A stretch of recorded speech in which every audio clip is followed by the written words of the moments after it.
Exodus chapter 36.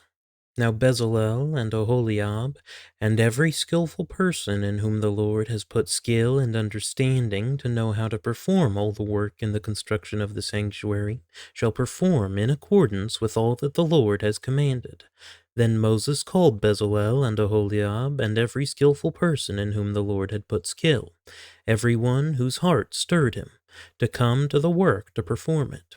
They received from Moses all the contributions which the sons of Israel had brought to perform the work in the construction of the sanctuary, and they still continued bringing to him freewill offerings every morning.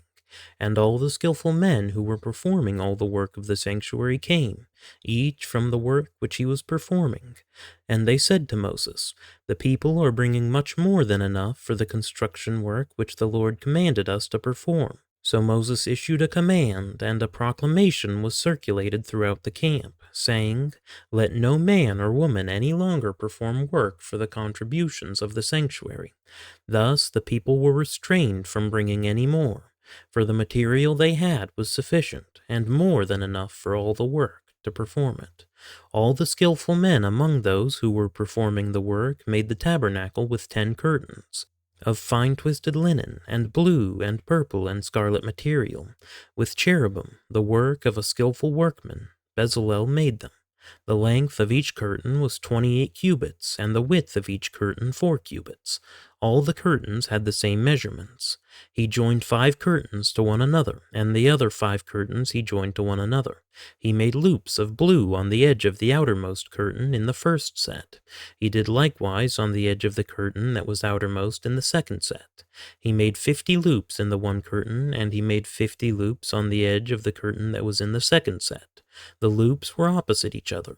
He made 50 clasps of gold, and joined the curtains to one another with the clasps, so the tabernacle was a unit. Then he made curtains of goat's hair for a tent over the tabernacle. He made 11 curtains in all. The length of each curtain was 30 cubits, and 4 cubits the width of each curtain.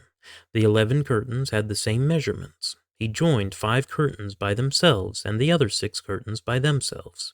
Moreover, he made 50 loops on the edge of the curtain that was outermost in the first set, and he made 50 loops on the edge of the curtain that was outermost in the second set. He made 50 clasps of bronze to join the tent together so that it would be a unit.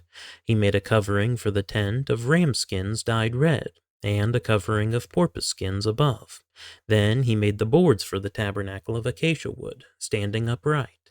10 cubits was the length of each board, and 1.5 cubits the width of each board. There were 2 tenons for each board, fitted to one another. Thus he did for all the boards of the tabernacle. He made the boards for the tabernacle, 20 boards for the south side. He made 40 sockets of silver under the 20 boards. 2 sockets under one board for its 2 tenons, and 2 sockets under another board for its 2 tenons. Then for the second side of the tabernacle, on the north side, he made 20 boards, and there 40 sockets of silver, 2 sockets under one board, and 2 sockets under another board. For the rear of the tabernacle, to the west, he made 6 boards. He made 2 boards for the corners of the tabernacle at the rear. They were double beneath, and together they were complete to its top to the first ring. Thus he did with both of them for the 2 corners. There were 8 boards with their sockets of silver, 16 sockets, 2 under every board. Then he made bars of acacia wood, 5 for the boards of one side of the tabernacle, and 5 bars for the boards of the other side of the tabernacle, and 5 bars for the boards of the tabernacle for the rear side to the west. He made the middle bar to pass through in the center of the boards from end to end. He overlaid the boards with gold, and made their rings of gold as holders for the bars, and overlaid the bars with gold. Moreover, he made the veil of blue and purple and scarlet material, and fine twisted linen. He made it with cherubim, the work of a skillful workman. He made 4 pillars of acacia for it, and overlaid them with gold, with their hooks of gold, and he cast 4 sockets of silver for them. He made a screen for the doorway of the tent, of blue and purple and scarlet material, and fine twisted linen, the work of a weaver. And he made its 5 pillars with their hooks, and he overlaid their tops and their bands with gold, but their 5 sockets were of bronze.